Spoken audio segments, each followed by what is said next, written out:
Other news we're following, including some political news here in the United States. There's a good deal of debate going on within the Republican Party right now about whether Senator Marco Rubio would be a terrific vice presidential choice next year, or would he be not such a terrific choice? The Florida's trying to move beyond claims that he embellished the story of his family's exodus from Cuba. Democrats are working hard, though, to keep the controversy alive. CNN's Jim Acosta is following the story for us. So what's the latest in this saga? Well, Wolf, the knives are definitely out for Marco Rubio. A Democratic-leaning political action committee all but confirmed in an interview with CNN it is using the Rubio story in the hopes of knocking him out of contention for the Republican ticket in 2012.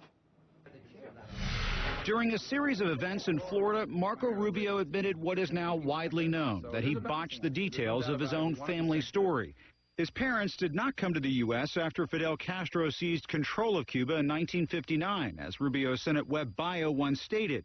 They came in 1956, as his corrected site states now. Do I wish I had known those dates earlier? Absolutely. Does it change anything? Absolutely not. I was raised by exiles.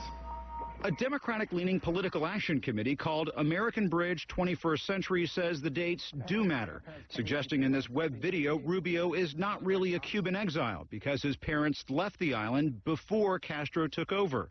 Rubio referred to his family as exiles in this CNN interview last year.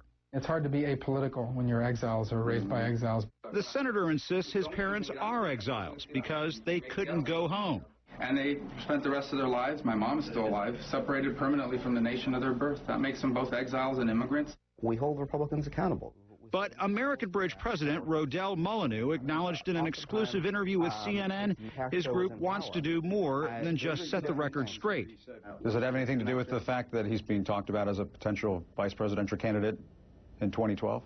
Oh, yeah, I think that that it does, and I'm not making any bones about that. That he is a. You trying to knock him out of contention for 2012?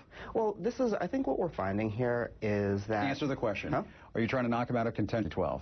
I'm trying to allow the American people to know a little bit more about Marco Rubio. When he ran in 2000, when he ran. Why don't you just answer the question? He finally did.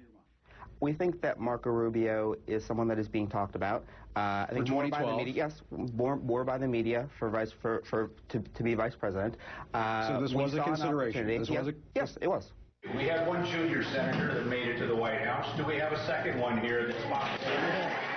Despite pleas from Republicans, even in his home state, Rubio has ruled out being on the ticket in 2012, but that hasn't stopped the chatter in Washington. Top Republicans believe a vice presidential nominee, Rubio, could take Florida away from President Obama, who won the state by 200,000 votes in 2008. American Bridge has plenty of money to go after Rubio, raising hundreds of thousands of dollars from unions and big California donors.